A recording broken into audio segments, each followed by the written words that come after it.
Hey everybody, my name is Michael Camlin. Today I'm going to be going over my presentation on boating activity and orca livelihood and the possible countermeasures we can take to solve the problems that are brought on by these encounters. This is just a draft of the presentation part of my my project. So yeah. Keep in mind, I am recording on my phone. I only have my iPad down here as I just moved and I don't have a laptop with me. So yeah, keep that in mind. But without further ado, here we go. What's the problem?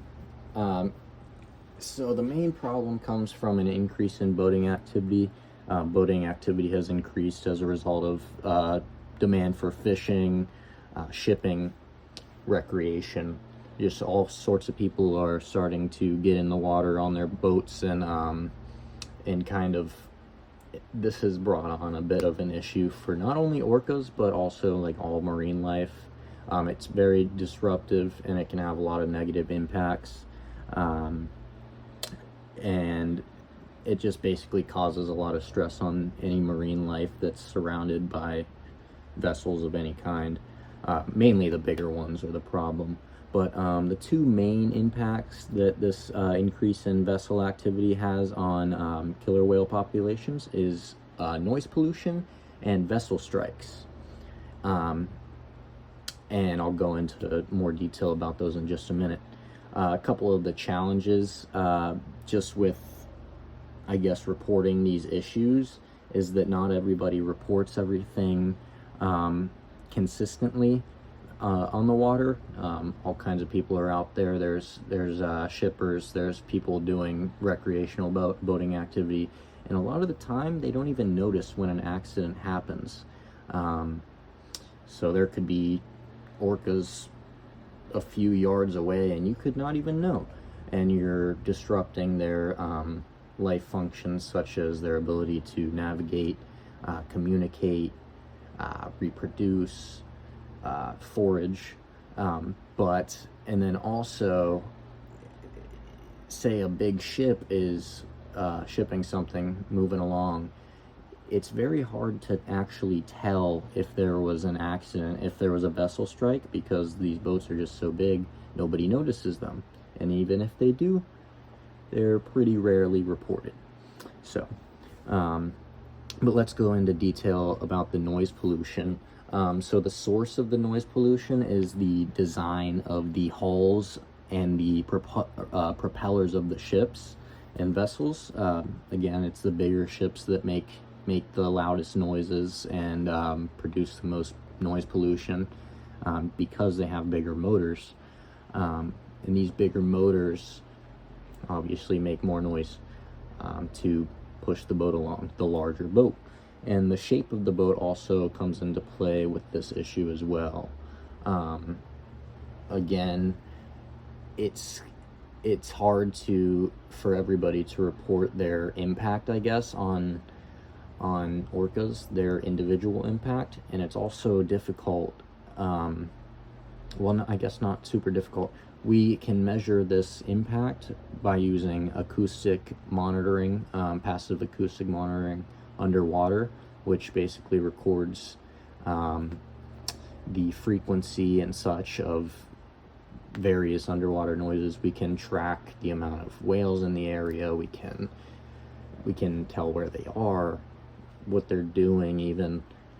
So that helps a lot with studying noise pollution and its impacts on orca populations. Vessel strikes, the source is obviously just large boats and increased vessel traffic. Killer whales have to surface every now and then, and they stay near the surface pretty often to breathe, and this puts them at a higher risk of being collided into with vessels. So, and then this is a hard issue to report on because, again, like I said before, not many people will report them when it happens in any accidents, and this is happening globally, so that can, I mean, the lack of reporting could be a lack of funding, it could be a lack of education, they might not notice. It just depends on the ship's size and who's operating the vessel. So this is a really big problem that has had a big impact on whale mortality, larger species, in the last several years. So and how can we solve this issue? So there are some mitigation techniques that have been worked on. Through my research that I've conducted for this project, I've found that some of the most effective techniques are just vessel speed reductions, and that's when there's basically a boat speed limit in an area, in a zone, that will have the boats slow down, and that has been actually found to greatly reduce whale mortalities in the areas in which the limits are enacted, I guess. Yeah, and then there's also, they're working towards designing better, more efficient boat propellers, which will more efficiently propel boats and create less noise pollution while doing so. Same sort of thing, they're also working on making quieter vessel footprints. So I'm not sure, I believe that has something to do with the way the boat actually cuts through the water, and this can have a really big impact on the amount of noise that they make. So and then my connection to my coursework, I've had a lot of great classes over my time at Unity College, or I guess Unity Environmental University, and they've really actually, I think they've built upon each other to help me build this project together. So some specific ones were Communications 101, and this is writing for environmental professionals, which really helped me organize my research papers in a better, more efficient way to get my information across.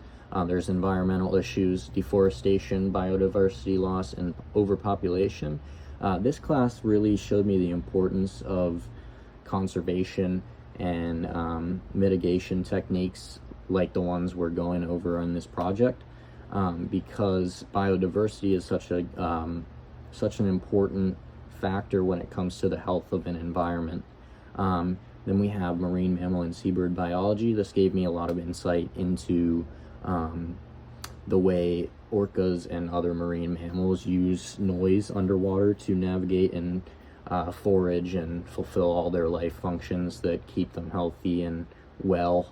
And then finally, field research in marine biology and aquaculture has taught me how to kind of organize all my data, put it all together in a way that I can build it all up and sort of create an argument that way. So yeah, that is my draft. I appreciate you watching. Thank you very much. Have a good night.